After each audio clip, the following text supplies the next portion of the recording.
ازيكم حبايب قلبي؟ وحشتوني. رب تكونوا بخير ولا مش بخير، ما تولعوا انا مالي. واحد صاحبي شق كده حبيبي اتصل عليا وقال لي يا عم نادر، انا عايز اروح مصيف انا وعيلتي. قلت له انا مالي، وانا مكتب سياحه؟ قال لي لا اسمعنا اللي اخر يا عم نادر. قلت له قول.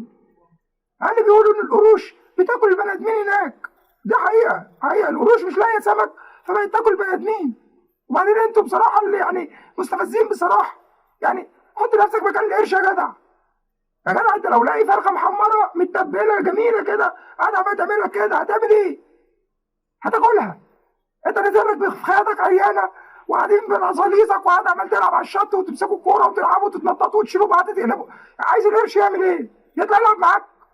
هياكلك يا حبيبي. على العموم انا جبت لكم 4 طرق مفيش غيرهم هينقذوك من اي قرش. اول حاجه بص، تجيب لبس درفيل من درفيل مول. ايوه هو بيقول لك، انا قريت المعلومه دي من على جوجل بس مش واثق فيها. بتلبس الدرفيل بس تبقى 2 3 عشان بيقول لك مجموعه الدرفيل بتخض القروش. فهتلبس الدرفيل وتبدا تنزل بقى وتعوم براحتك وتلعب. هو يشوفك درفيل من بعيد يقول لك ده صديق البني ادم، ياخد بعضه ويمشي ومش هيرضى يجي يعوم ناحيتك. ان كانك انا مش مسؤول، دي معلومه من جوجل اللي بحاسب جوجل. اما المعلومه الثانيه انا خدتها من اليوتيوب. المعلومه دي بقى كانت مهمه جدا. قال لك ايه بقى؟ قال لك لو انت بتعوم ولقيت قرش داخل عليك تقف كده وتبص له في عينيه. انا ما تقولوش يا قرش عشان ما يعرفش انت بتتكلم. القروش ما بتتكلمش. تقف تبص له في عينيه وتحط ايدك في وسطك كده وتبدا تبص له في عينيه. حد يهاجم عليك تخبطه باي اله حاده على فوق مناخيره فوق الفك كده. حد يقول لي وانا هنزل اعوم بقى، انا حد اقول لك ما ترويش امي. انا بقول لك المعلومات القيمه، ما تحطنيش في صقاريقك. يعني تفاصيلك دي انا مالي بيها. انا بقول لك الحاجات اللي تحميك من القرش، يا اما تتاكل وانت ساكت. النقطه الثالثه بقى ودي مهمه جدا، دي اهم نقطه في الموضوع. بص الراجل ده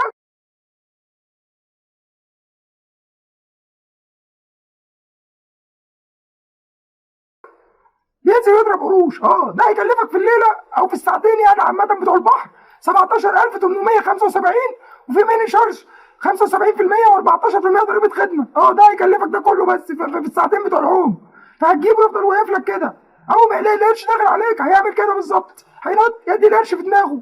فالراجل ده مدرب على كده. لو الحل ده مش نافع معاك فمفيش غير الحل الثالث، وده بقى حل نهائي. تنزل وانت وحظك لقيت قرش تاخد بعضك وتجري منه.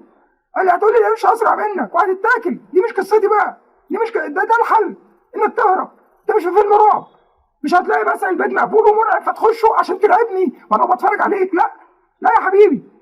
فده حل جميل. اما الحل الاخير والرابع، يعني احسن حل ما تروحش تصيف وما تقرفناش. وارحم ام القرش من طعم لحمك المر وما توجعش دماغنا. عن امك ما صيفت يا جدع. سلام.